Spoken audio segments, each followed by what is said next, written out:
The transgender movement is a complex topic that's difficult to explain simply, as no single person is in charge. Moreover, pointing out the dangers that gender ideology poses to identity and children is also challenging unless the fundamentals of the movement are deconstructed and criticized.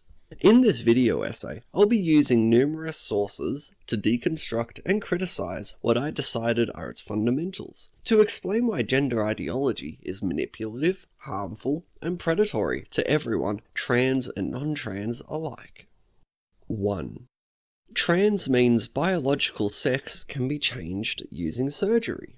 Surgery. The first fundamental suggests that taking specific drugs and undergoing appropriate treatment and surgeries can change a person's sex, which is wrong. The body can be altered, manipulated, and mutilated in various ways with puberty blockers and hormone therapy, but nothing can change the sex chromosomes one was born with.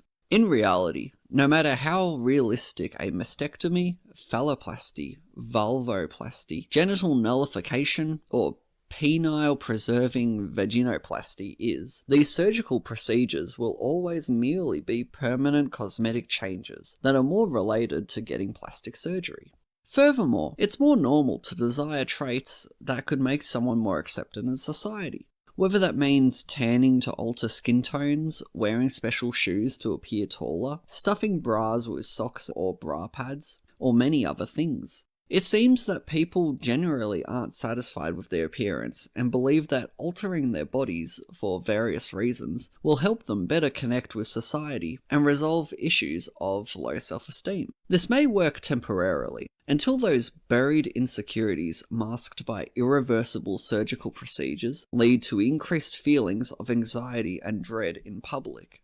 In reality, gender-affirming surgery castrates and sterilizes misinformed individuals who likely haven't been properly briefed on the risks and pain associated with post-transition effects. Pain that includes lack of pleasurable sensations, unjustified full accountability, stenosis, which are various urinary issues, necrosis, otherwise known as the death of flesh, a damaged psyche, ostracization and anxiety, and suicidality. Richie Herron, a man, believed that his repressed homosexuality could be explained as gender dysphoria and a desire to become a woman. Seeking help, Richie approached psychiatric care, as staying closeted had left him with depression, anxiety, and obsessive-compulsive disorder.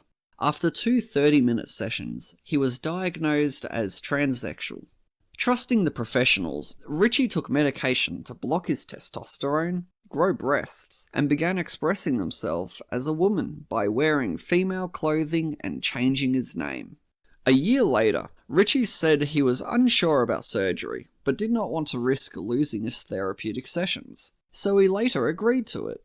Less than 6 months later, he was referred for an irreversible vaginoplasty, which he initially declined, but later accepted after being threatened with a discharge from the hospital and loss of his vital therapeutic support. Without having seen the surgeon before the operation, Richie regretted replacing his male genitalia with a gaping wound. An artificial vagina. The moment he woke up, dazed by painkillers. He is not alone. At least 64 patients from the same hospital detransitioned between 2010 and 2020. Even though there is no established clinical pathway for returning to one's birth sex. Fundamentally, trans activists who support gender-affirming surgery overlook various government concerns about manipulating individuals into changing, suppressing, or discouraging their gender identity by misleading patients with superstitious talk of reconciling with their natal body. Instead of medical treatment, trans activists could suggest that patients explore how social contagion, trauma, mental illness, internalized homophobia, and fears of womanhood influence a person's gender identity. However, these factors aren't biological variables that can be masked with post-surgery, dopamine-fueled self-love that leaves the patient sterilized and disfigured, with more confusion to explain about their gender than ever before. In truth, it's easy to forget how beautiful one is the moment they're born, and trans ideology would rather promote delusions, mental illnesses, and body image stereotypes, instead of teaching people to love themselves as they physically are. Side note, intersex people aren't transgender by default. Intersex is an umbrella term that covers individuals born with various rare conditions that affect their genitals, gonads, hormones, chromosomes, and reproductive organs. These variations may be present at birth or emerge during puberty and aren't always physically apparent. Intersex is biological, while transgenderism is based on feelings and culture. They are not the same, and I have no problem with intersex people existing.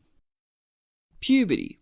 This may seem obvious initially, but the complexity of puberty in girls needs to be explained in order to clearly show why transgender ideology is harmful for them. Firstly, some girls have begun developing breasts and pubic hair as early as age 5, due to obesity, exposure to hormone-mimicking chemicals, or social and psychological stress. There is a distinction between starting puberty and reaching growth milestones, since the age at which puberty begins has not changed significantly and still occurs around 10 to 12 years of age. However, compared to 40 years ago, modern girls are experiencing their first period 6 months earlier and developing breasts 2 years earlier. Furthermore, in 1997, girls had their first period at age 12. In 1920, girls had it at age 14. And in 1860, girls had it at age 16.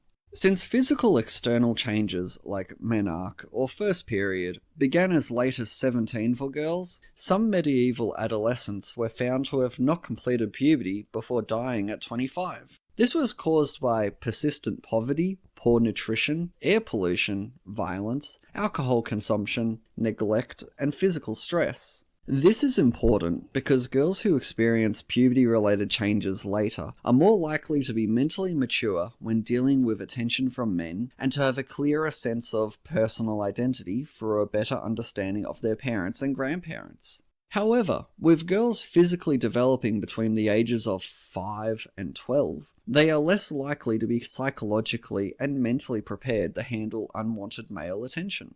Worse still, it can be traumatizing for girls to realize that their changing body is causing men to feel comfortable harassing them with catcalling, wolf whistling, and fetishization. No matter how much they starve themselves, bind their breasts, or wear baggy clothes, it can feel like the only escape is death, as girls cannot change their bodies without harming themselves. Alternative coping mechanisms girls have adopted for decades include embracing womanhood by becoming hippies, exploring identity by becoming emo, expressing oneself with darkness by becoming goth, ignoring stereotypes by becoming tomboys, requesting exorcisms to remove their monthly demons, and claiming to be trans to gain popularity from assumed victimhood. These are phases, but most importantly, they aren't permanent. All of these examples, including transgenderism, are phases in a teen's life, since their prefrontal cortex isn't fully developed. Plus, with their impulsiveness, they struggle to risk assess. Furthermore, around 85% of children with gender dysphoria lose that diagnosis by the time they reach adulthood, showing there's a great risk to a teen's physical and mental health, when friends and family support this phase by viewing it as a permanent identity expression, instead of a temporary coping mechanism. Furthermore, especially for misinformed girls, experiencing their first period can be frightening and painful. Add to this the anxieties and mood swings caused by fluctuating hormones, and girls might feel as if a demon is tormenting them every month. All of this can lead girls to despise the body they were born with, and the transgender movement exploits their vulnerability by spreading falsehoods. Lies that suggest transgender ideology can alter their bodies to match their feelings. Often these girls may remember their pre-pubertal years as peaceful and wish to return to that time. Furthermore, transgender ideology promotes these ideas by offering to remove these girls' breasts, stop menstruation, and make them feel as comfortable as they did when they were children. Since majority of these women aren't getting phalloplasties, which are fake dicks, attached to them, it seems clear that most of these women don't want to be men. While there may be the occasional legitimate case, girls adopting hippie, emo, goth, or trans identities often seem to be a phase they go through while dealing with the stresses of puberty and life. In reality, they simply want to feel safe, even if it involves removing the female sex organs, which they might later miss as they mature, sexually awaken, and perhaps develop a desire to have children. Puberty blockers. Furthermore, the first fundamental can be expensive and complex if one undergoes surgical treatment as an adult. So puberty blockers are promoted to kids so they can save money and alleviate their fears of puberty. Puberty blockers prevent teenagers' hormones from prompting breast development and stop menstruation in girls. For boys, they inhibit the development of a deeper voice, facial hair, and the growth of the penis and testicles, which may decrease in size within a month of taking them. Side effects of taking puberty blockers include fatigue, fluid retention or swelling in the ankles, hot flashes, and decreased bone density. Long-term effects include weight gain, metabolic disorders, and diabetes. To address the bone density issue, especially for girls transitioning to become trans boys, patients can take gender-affirming hormones to counteract the effects. However, starting puberty blockers too late or taking gender-affirming hormones can impact fertility and eventually lead to sterilization. Society is told that the effects of puberty blockers are reversible if one stops taking them early. But why would anyone stop if they were so confident to take them in the first place? At the ripe old age of under 15. Gonadotropin-releasing hormone, or puberty blockers, is approved by the Food and Drug Administration, or FDA, to treat precocious puberty, a condition that initiates the process of sexual maturity before the child reaches 9 years of age. Puberty blockers are also approved for treating certain cancers, endometriosis, and expected premature ovarian failure. However, there has been no FDA approval for using puberty blockers for gender-affirming care and gender dysphoria. But trans activists don't seem to trust the FDA, as they've convinced hospitals to prescribe off-label puberty blockers to minors. Since the FDA does not review the safety and efficacy of off-label drugs, some states in the USA have removed the requirement for parental consent for teenagers to start taking puberty blockers. Considering roughly 90% of minors prescribed puberty blockers proceed to cross-sex hormones, these drugs are shown to be effective at guiding children towards a pathway of regular treatment. Furthermore, as many as 10,000 young people may be referred each year for puberty blockers and cross-sex hormones, even excluding those opting not to undergo medical transition. Tragic, because puberty blockers aren't necessary for someone to express themselves as the opposite sex, and they are needlessly risking the health of boys and girls. Girls and boys should not be prescribed puberty blockers, as they are likely not thinking clearly when they are eligible. Furthermore, girls who take higher levels of testosterone can still develop masculine features later in life, and may choose to surgically remove their breasts when they are more mature. If the only reason for taking puberty blockers is that they are cheaper than surgery, it suggests that these boys and girls do not recognize the various side effects which pose risks as problematic, indicating they would probably benefit more from therapy. Additionally, not taking puberty blockers allows them to experience their sexual awakening, potentially come out as lesbian or gay, and avoid sterilization. When children display socially unacceptable behaviors that are stereotypically viewed as inappropriate for their sex, trans activists often overlook the ongoing shifts in societal and cultural influences. Instead, they attribute a child's curiosity to their biology and physical appearance. By claiming these children aren't normal and need fixing, misguided families may permit their confused kids to undergo treatment that could sterilize and disfigure their teenagers.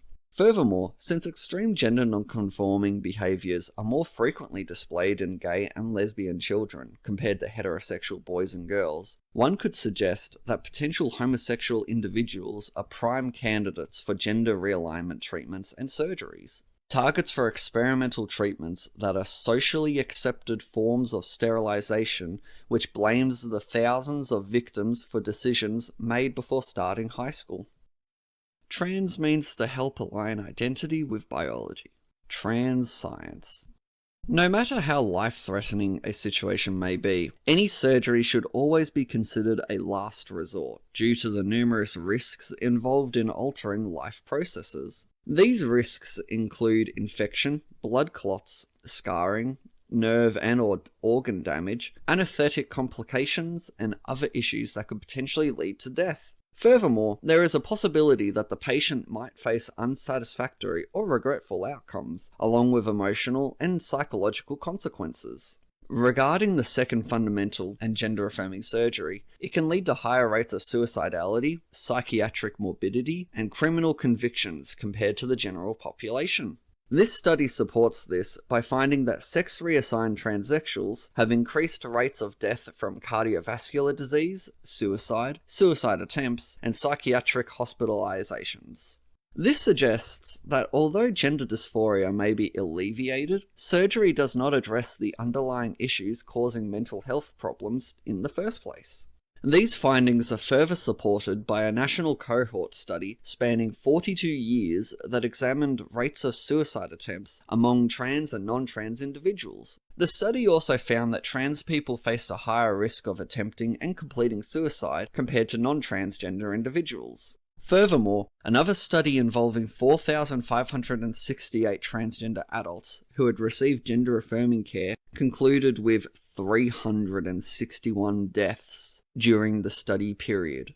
These deaths were due to their increased risk of dying from HIV, heart attacks, lung cancer, infections, and other non-natural causes, compared to non-trans people.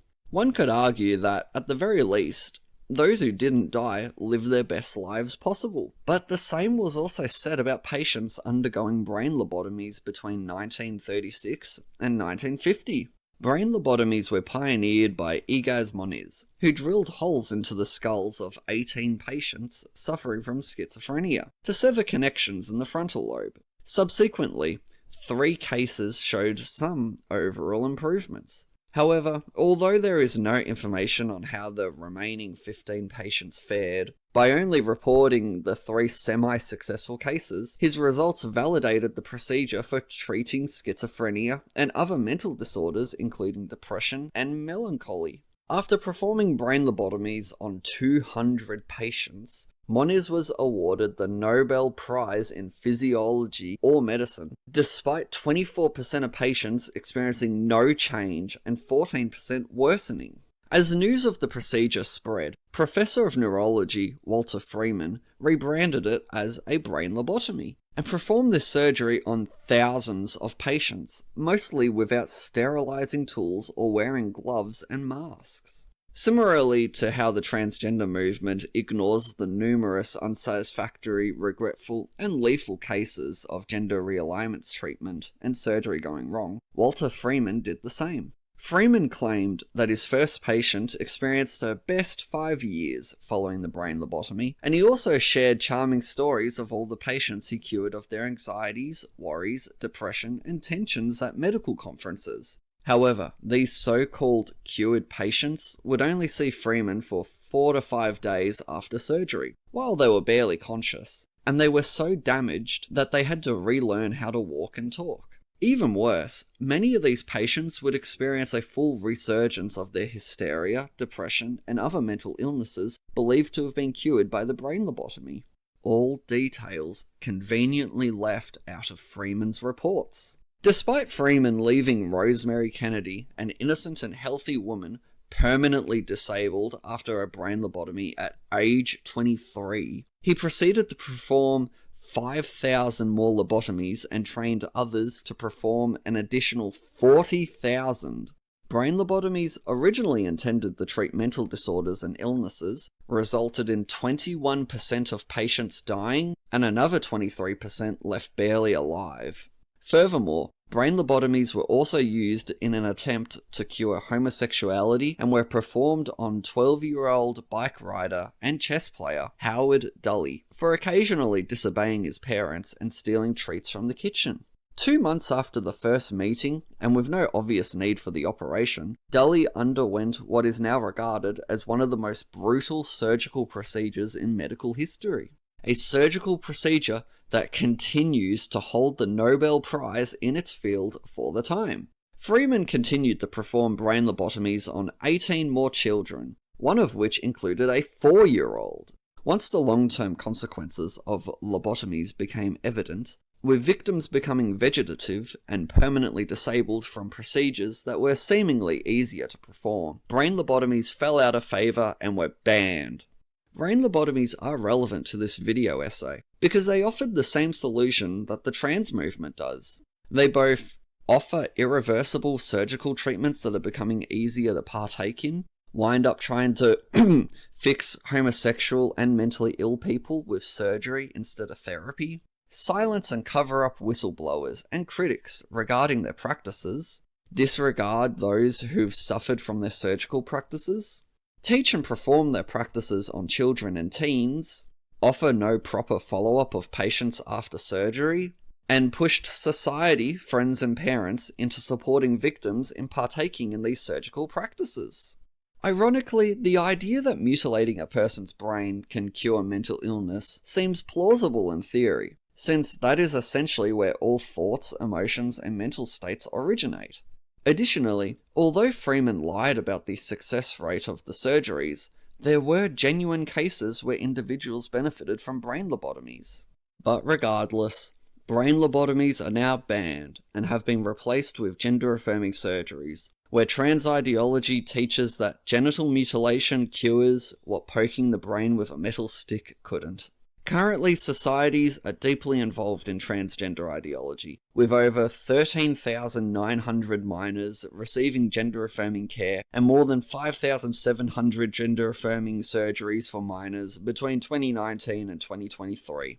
All of this is instead of providing them with better psychiatric support to identify the root causes of mental illnesses in these children. With most people opposing the use of puberty blockers for children aged 10 to 17, and no long-term studies confirming the safety and effectiveness of all forms of gender-affirming treatment, it seems we will have to wait and see whether the conclusions from prior cases will be repeated or not. 3.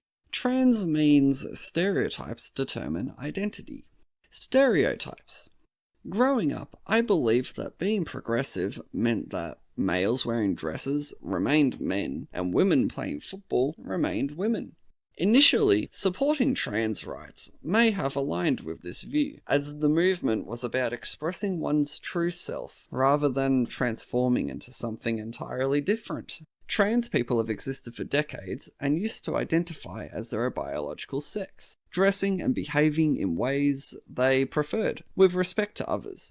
Lesbian trans woman Buck Angel affirms this by stating that, regardless of cosmetics and behaviour, she is not a man, and neither are any trans women. However, trans activists beg to differ, as when a man adopts various damaging stereotypes that most biological women disagree with, he can now literally identify as a woman, and vice versa.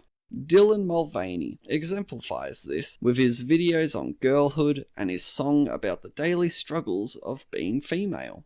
His claim to have been trans since the age of 4 is also something I'll revisit later. By reinforcing stereotypes, the trans movement is unnecessarily challenging what it means to be male and female.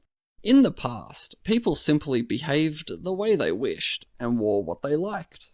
If their choices differed from societal expectations, they might have been labelled as tomboys or tomgirls. Now, when children wear clothes that are not deemed conventional, parents are being persuaded that these external social factors conflict with their children's inherent biology. Moreover, gender stereotypes limit aspirations and contribute to poor mental health among young people, as failing to conform to traditional social categories can lead to discrimination and self-harm. One could argue that trans women, for example, are simply presenting in a stereotypical way that most women already adopt, and that it's unfair to blame the trans movement for reinforcing stereotypes that existed regardless. The counter-argument is that biological women typically don't associate how they externally express themselves with what they biologically are, whereas trans women do. Women do not rely on stereotypes to be female, so wearing dresses, trousers, bras, sneakers, makeup, and anything else is just an expression of identity that goes beyond being female. However, these stereotypes for trans women are more than just an expression of identity, as societies are supposed to submit to sex change belief systems that ultimately link these traits to men and women. Therefore, trans people reinforce gender stereotypes. Anyone who believes they must literally be a different sex to stay true to themselves is a victim of the narrow-minded society they grew up in, as I believe men and women can express themselves in any way they choose, no sex change required. However, trans activists reinforce socially constructed gender stereotypes on kids, then offer costly treatment pathways when those kids don't biologically match said stereotypes. They create a problem, then propose a solution, like a snake oil salesman. Furthermore, to demonstrate that the expression of identity does not literally impact reality, I will explain why trans ideology could also have a negative impact on Paralympic sports, just as it does on women's sports. For example, if a man can disregard their physical differences and genuinely feel female to enter women-only sports, shouldn't able-bodied people be able to do the same and enter Paralympic events upon genuinely feeling disabled as well? Trans activists may answer this with the special pleading fallacy, by claiming that biology matters more for disabilities than biological sex, since it's less socially acceptable to express oneself with physical, visual, and intellectual impairments than gendered stereotypes. This is because, if an able-bodied person expresses themselves as disabled to compete in Paralympic sports, they rightly face scrutiny from society for dishonestly claiming disability and stealing records from genuine individuals with disabilities. Meanwhile, if a man expresses themselves as female to enter women-only sports, they get supported by officials and loud minorities for dishonesty and stealing records from biological women. This can be seen from trans woman Veronica Ivy, who won the UCI Women's Masters Track World Championship in the 35 to 44 age bracket, and has been a leading voice in the inclusion of men like him competing in women-only sports. Trans woman Fallon Fox, who competed in a women's MMA event and won in devastating fashion by knocking their opponent out. Trans woman Valentino Petrillo, a 50-year-old who won 11 national titles in the men's category before transitioning, identified as female to participate and win 2 bronze medals in the Paralympics 200 metre and 400 metre women's sprint races for their Stargardt visual impairment diagnosis. Also, trans woman Leah Thomas, who broke many records and won a NCAA Division I title for women's swimming races. A man who has now been forced to restore those records and titles to respective female participants, who were otherwise disadvantaged by his participation 3 years ago. I thought to include that example for the sake of transparency, as the grip that trans ideology has on society is weaker in some places, for the sake of female athletes. Regardless, who decides when biology matters? If biology doesn't matter when someone identifies as male or female, why does it suddenly become relevant when an individual identifies as a different race or species? If the expression of identity is all that counts, trans activists should also support blackface for those claiming a different race, and support other kin organisations that help individuals obtain fursuits, since any movement could adopt this ideology. However, there are biological differences across all these groups, but the expression of stereotypes appears to be valued more highly for the trans group than for the others. Nevertheless, gender stereotypes are universally meaningless, as the concept of gender seems irrelevant. Since gender is based on ever-changing social and cultural factors, supporters of this transgender perspective might argue that gender is a spectrum and that everyone has or has always had their own they-them identity. But if gender is so complex that every person who's ever lived on the planet has a gender identity, then that's not really gender anymore. That's simply being human. Feelings. This third fundamental challenges the universal validity of someone's feelings, since one may feel like they're the opposite sex after adopting the stereotypical traits of another person, regardless of their biological and physical appearance. While feelings are valuable for genuinely conveying feedback from the body's internal and external environments, they are unreliable for understanding how reality works. Since feelings are influenced by sensory input, past experiences, and emotions, they're subjective and can be easily exaggerated, misunderstood, and misinterpreted when establishing facts based on objective reality. Similar to how Christians may genuinely feel that God is speaking to them, people might also genuinely feel that their gender does not align with their body. However, people are unlikely to be lying about their feelings of gender confusion and anxiety, but may simply be drawing the wrong conclusions by misunderstanding the basis of those feelings. This becomes clear when two strangers meet for the first time and either feel more at ease talking to each other over time, or experience awkwardness along with unwarranted anxiety and self-doubt.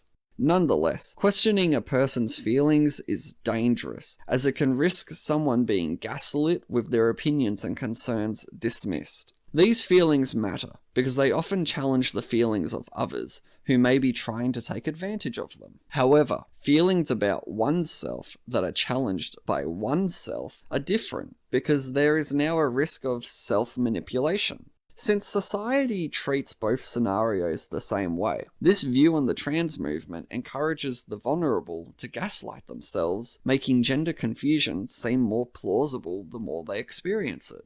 My point is, when using feelings to question gender identity, people should try asking themselves how their environment influences their identity instead. The answer may be complex, but household, culture, and those around us shape who we are. Biology usually has nothing to do with that, unless we assume it does.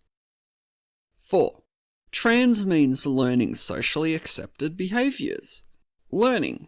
The fourth fundamental argues that teaching gender ideology to children is essential because they typically identify stereotypes and make sense of the world naturally by around age 7. However, since all aspects of gender ideology are socially constructed, there is no universal reason to impose those ideals on children other than the movement's self-interest in gaining more followers. In reality, children under 7 are easily influenced by family bonds and tend to idolize and imitate older siblings and parents, regardless of their sex or how stereotypically gendered the activity is.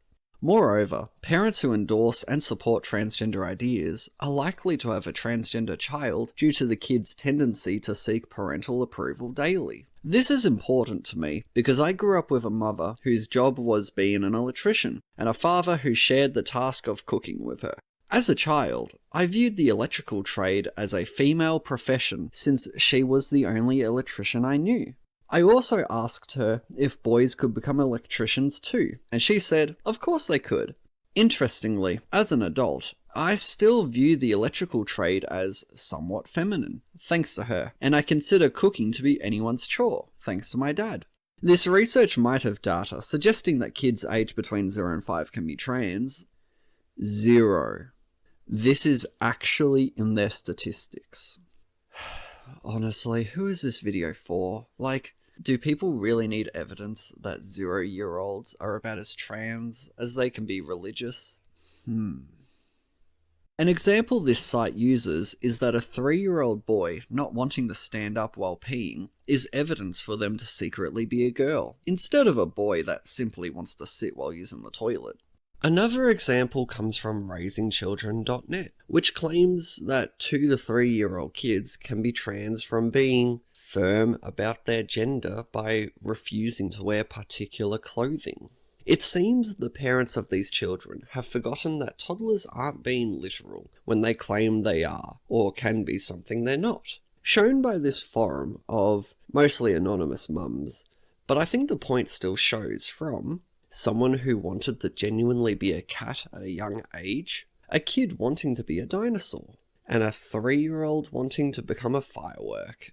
It seems that with their vivid imaginations, toddlers enjoy exploring the characteristics of many concepts, as it helps them understand their physical abilities, among other things. So there's nothing wrong with a boy wearing a dinosaur costume with a dress, unless their parents suggest that the child can only wear such outfits if the clothing literally reflects who they are. This infuriates me, personally, because when I wanted to be an electrician as a child, believing it was a female profession because of my mum, did that mean I secretly wanted to be a girl? I wrote stories and performed family plays about people changing genders, and I was interested in boy-to-girl body swap stories. I even had people question whether I was male or female in primary school. Would a trans activist parent see me as a closeted trans child? Or do I not count because my feminine electrician stereotype isn't publicly recognized, and as an adult I can be myself, feminine and masculine, as a biological male? Interestingly, rigid traditional stereotypical gender structures may not be biologically based, but can be socially learnt not just by humans, but also in animals, leading some trans activists to question their dogs' gender identities after dressing them in feminine clothing, getting them desexed, or assuming toxic masculinity explains why a dog might give a look when their owner dresses ultra-feminine. Misguided owners aside, similar to kids mimicking their siblings and parents, raising cats and dogs together can make dogs more friendly around cats and vice versa. Furthermore, dogs living with cats are likely to mimic feline behaviours, such as curling in the tight spaces instead of sprawling out on floors and beds, jumping on furniture and countertops, and pawing at objects. Adopting these traits may cause the dog to be unofficially labelled a cat dog, when in reality, it's just a dog not behaving in a stereotypically normal way. Some dogs even learn to mimic humans by sensing their owner's emotions through social eavesdropping, and will adopt various traits of that person. Furthermore, dogs have been known to sit at dinner tables, push strollers while walking on their hind legs, and using handles to open doors. It appears that regardless of species, humans, dogs, and cats are highly susceptible to learning and mimicking the behaviours of their families during their formative years. However, trans activists might argue that a dog being born as the wrong species due to its behaviour is absurd, yet they may agree that humans can be born as the wrong species and become otherkin. In reality, boys acting like girls are still boys, dogs acting like cats are still dogs, girls acting like boys are girls, and cats acting like dogs are cats. Boys and girls acting like dogs and cats remain boys and girls, and vice versa. Without gender ideology, the trans movement has nothing to operate on, so they promote harmful stereotypes to stay relevant, done by taking advantage of misguided parents and manipulating children into feeling fundamentally different after not conforming to societal stereotypes. 5. Trans means children can be themselves. Children.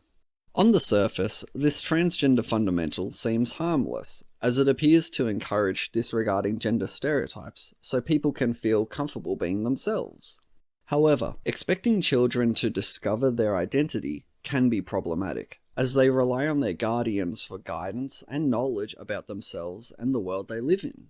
Children are attention seekers at heart, which makes sense as they require a great deal of work when they're young. So when that attention's gone, they experiment.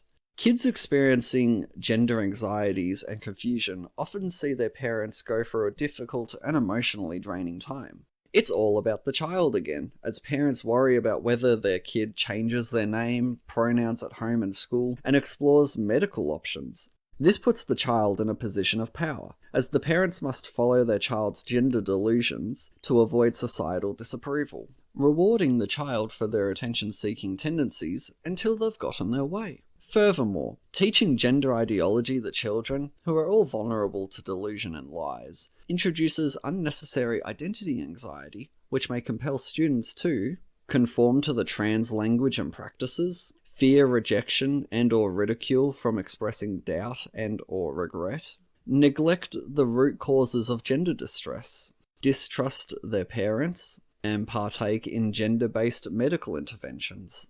This article highlights the harm caused by the transgender movement, as demonstrated by these few images. Also, involving children in trans ideology seems unjustified, as there are very few physical growth and weight differences between boys and girls between infancy and adolescence, and gender stereotypes are still being learned. Children don't know what's normal, and what they learn doesn't impact their biology. Regardless, trans activists suggest that while children aren't old enough to drive, vote, drink alcohol, or provide consent, they are old enough to make body-altering decisions by using puberty blockers and hormone treatment. Now, thousands of 6-year-olds diagnosed with gender dysphoria are being encouraged to begin medical treatments from the age of 10. Children are told that medication and surgical gender-affirming procedures are reversible, and that they're given more time to choose the sex they want to stereotypically appear as. However, postponing puberty for years can cause irreversible harm to the body. This harm is that delaying puberty for too long can prevent it from happening properly, and significantly risks sterilizing women like Charlie Bentley Astor. This means that these teenage bodies won't develop properly and will remain more like youths into adulthood. Kids are told that their sex will change, but it can't, and most victims won't realize this until they are sterilized adults with disfigured bodies. Furthermore, in 2017, the Canadian province of Ontario enacted a bill that considers parents who oppose or criticize the trans agenda as child abusers, potentially leading to their children being taken away by the state. What began as people simply being themselves has become a movement that uses politics to promote gender ideology that's actively setting children up with lies and inducing mental distress and mistrust towards the majority of people who are skeptical of trans ideology and are only trying to protect them. School. Since families are unlikely to teach this fundamental to children, trans activists have chosen to pressure public schools into promoting gender ideology without informing the students' parents first. Kids are already confused by the world as it is, so when informing them about whether they are biologically male or female, teachers are encouraged to withhold that information and confuse biology with identity, or sex with gender, I suppose. Some trans activists have encouraged primary school and nursery children to mark themselves on a gender-bread person, which features spectrums for gender identity, gender expression, biological sex, and sexual orientation, allowing children to identify where they stand. Problematic, because children simply don't need to consider this stuff, period, as they are too young for it. But also because anyone who uses these worksheets may fall victim to the sunk cost fallacy later on. This fallacy happens when someone is hesitant to give up on something they've invested too much time, money, or effort into, feeling they've sunk so low that it's better to carry on. It can happen when someone studies something they grow bored of, but just needs to pay for one more semester to get the degree, thinking it would waste more money to stop early. This is relevant to children and trans ideology, because a child who identifies as trans from as young as 3 may feel humiliated by the idea that they were mistaken about their identity as they grow older and mature. Furthermore, they might dread the hypothetical embarrassment of informing their parents that any money spent on gender-affirming care was unnecessary after all. Add the cognitive dissonance the child might experience from the discomforting realization that they were wrong about their own identity, along with the existential dread of needing to rediscover oneself, and they're likely to double down on their transgender beliefs. Plus, their doubts might also be overshadowed by all the support from friends and family, leading them to dismiss their own hesitancy as unnecessary overthinking. Trans activists promoting gender ideology to children might be seen as a danger to critical thinkers even, as teachers and professors are increasingly unable to oppose what is being taught to students. This includes Marissa Darling, a public school counsellor who was fired for opposing and resisting transgender ideology, only to face harassment from trans activists outside her home, alongside an investigation into her counselling licence. Vivian Jarratai, a teacher, was fired for refusing to address two students by their preferred pronouns and names that were inconsistent with their birth sex, to which the school even agreed to pay her a $450,000 settlement for violating her freedom of speech. Professor Kathleen Stock was forced to resign from the University of Sussex after being targeted by trans activists for harassment and after discovering that its governing documents failed to uphold speech and academic freedom requirements due to the enforcement of a trans equality policy. Holly Lawford Smith, who argues that women are defined by sex rather than gender, now requires security to protect her feminism classes from trans activists who are harassing her and her students. With teachers compelled to conform to gender ideology, students like Cynthia felt as if they were undergoing indoctrination. As political activism was taught, LGBTQ pledges were written, made-up pronoun labels filled school hallways, clubs with 20 young kids stated their pronouns and sexualities. Libraries display sexually explicit trans books for youth to read. Peers think she's transitioning since she wears pants. Girls got popular for being trans and associating with an oppressed few. Trans activists seem to hate skeptics of their movement. Cynthia worries she'll be ostracized and harassed for questioning gender ideology. Fearing backlash, Cynthia isn't her real name.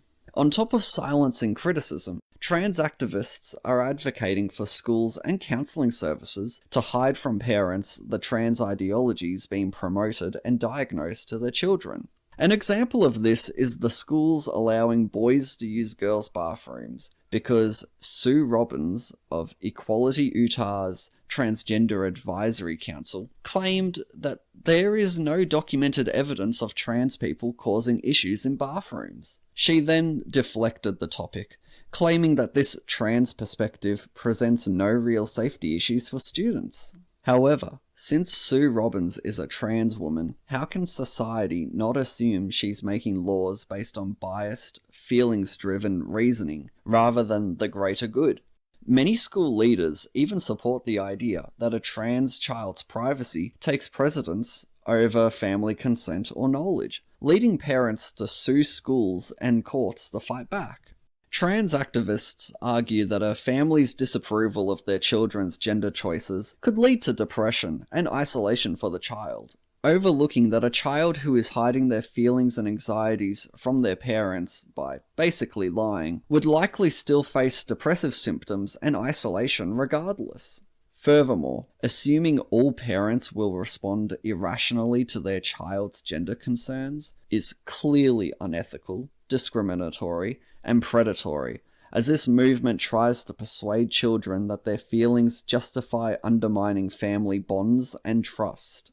An example of this comes from Julie, who for 6 months didn't tell her parents about being socially transitioned and named Jim with they-them pronouns at school. After finding out and voicing their objections to their daughter's double life, Julie's parents were blamed by her school and the Children's Aid Society for her pattern of running away and harming herself. Afterwards, Julie was encouraged to use the boys' bathroom and not tell her parents about it. The trans community is a loud minority, but with schools promoting the movement by causing distrust between all parents and children, concerns are bound to arise about the trust in the public school system. As a result, parents are increasingly likely to remove their children from it.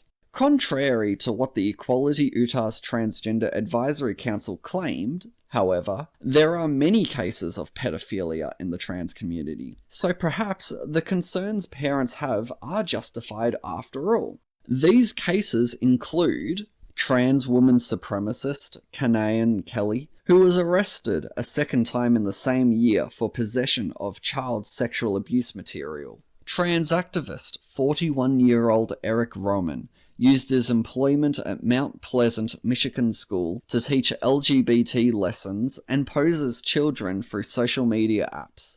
He has been accused of having sex with a child.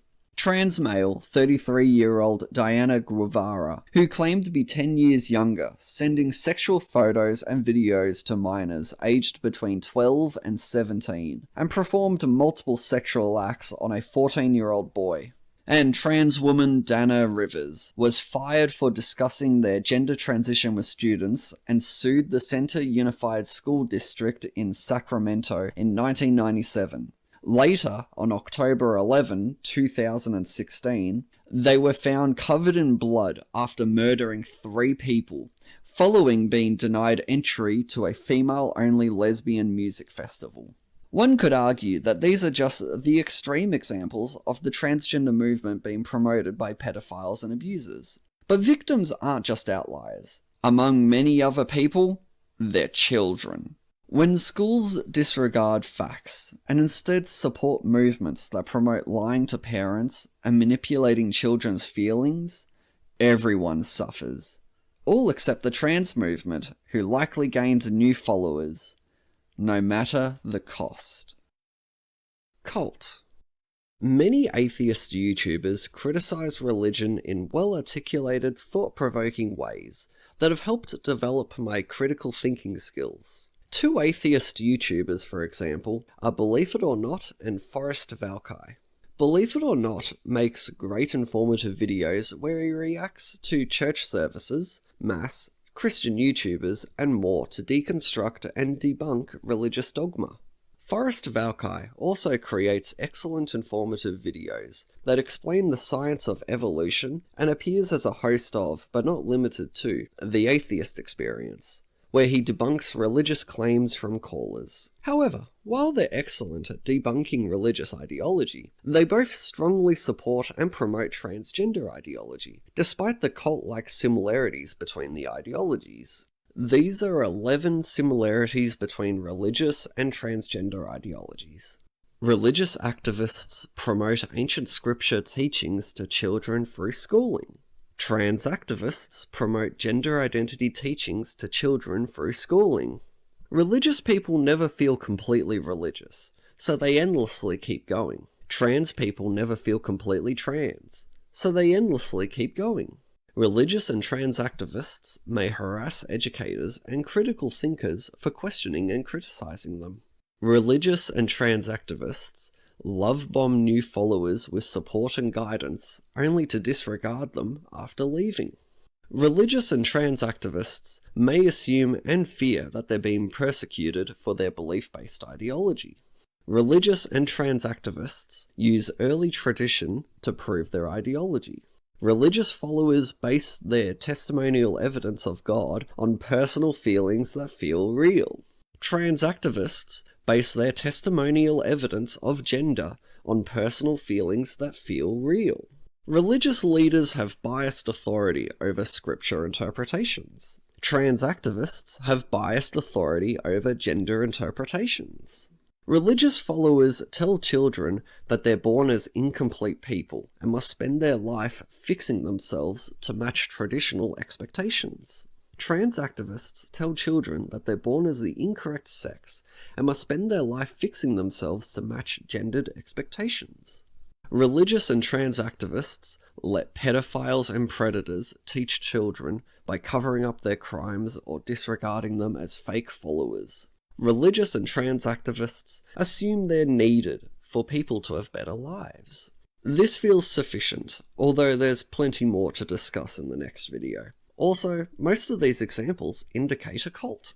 Although I may have been a bit blunt with my points earlier, I do respect Believe It or Not and Forrest Valkai as creators, and I highly recommend you check them out, since their trans views come from a good place. Forrest may be wrongly labelling intersex people as trans, and therefore uses biological defects in genitalia as evidence for transgender ideology, spreading misinformation about what it means to be transgender. believe it or not, sees many cases of trans people being abused for how they dress. So he fights for a society that doesn't judge or assault others for their clothing choices and sexual preferences. Not realizing that his men can be women views risk the physical and mental well-being of girls and women. Considering I've watched many of their videos and learnt various strategies on how to dismantle feelings-based ideologies from both of them, I'd say they're both very intelligent. Therefore, I'm curious to see how they might challenge my points and prove me wrong, as I'm comfortable with that. Like them, I'm simply seeking the truth, so any criticism is welcome and will be considered. For now though, I'm concluding that the transgender movement not only endangers identity in children, but everyone, trans and non-trans alike. I don't make the rules, I just call them out.